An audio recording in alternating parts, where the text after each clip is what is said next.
সময় বাংলাদেশের স্বপ্ন দেখেছিলেন। সেই স্বপ্নকে যারা ধূলিসাৎ করে দিতে চায়, ব্যারিস্টার সুমন তাদের মুখ সম্মোচন করবার জন্য আজকে তিনি লড়াই করছেন।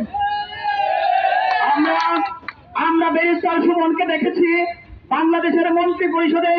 এখন আপনারা জানেন 44 জন মন্ত্রী আছেন, প্রধানমন্ত্রী সহ প্রায় 300 জন এমপি রয়েছেন। এই এমপি এবং মন্ত্রীরা নিজেদের এলাকার বাইরে তাদেরকে আর কেউ চিনে না, কিন্তু একজন ব্যারিস্টার সুমন, যিনি হবিগঞ্জের সন্তান, যিনি সিলেটের সন্তান, তাকে সারা বাংলাদেশের মানুষ চিনে। আজকে বিশ্ব মানবতার ফেরিওয়ালা তাকে বলা হচ্ছে। কেন?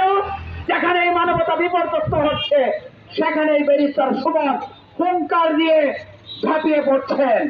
তার দলবল নিয়ে যেখানে যুব সমাজ মাদকের হাতে ছিল, সেই মাদকের হাত থেকে যুব সমাজকে খেলার মাঠে নিয়ে এসেছেন এই ব্যারিস্টার সুমন। আজকে ব্যারিস্টার সুমনকে কারা হত্যা করতে চায়? যারা বাংলাদেশকে ধ্বংস করতে চায়, যারা বঙ্গবন্ধুর স্বপ্নকে ধ্বংস করতে চায়, যারা এদেশকে দুর্নীতির স্বর্গরাজ্য পরিণত করতে চায়, তারা আজকে ব্যারিস্টার সুমনকে হত্যা করতে চায়।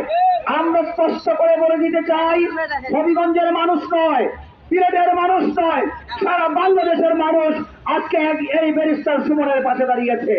কারণ যারা দুর্নীতিবাজ তাদের সংখ্যা অনেক কম, কিন্তু আজকে কোনো না কোনো ভাবে এরা ক্ষমতার আসনে আসন হয়েছে।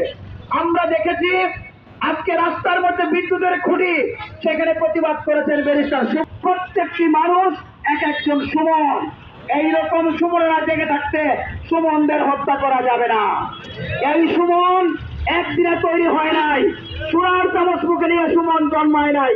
সাধারণ ঘরের সন্তান থেকে আপনাদের স্নেহ ভালোবাসায় আজকে ব্যারিস্টার সুমন হয়েছে।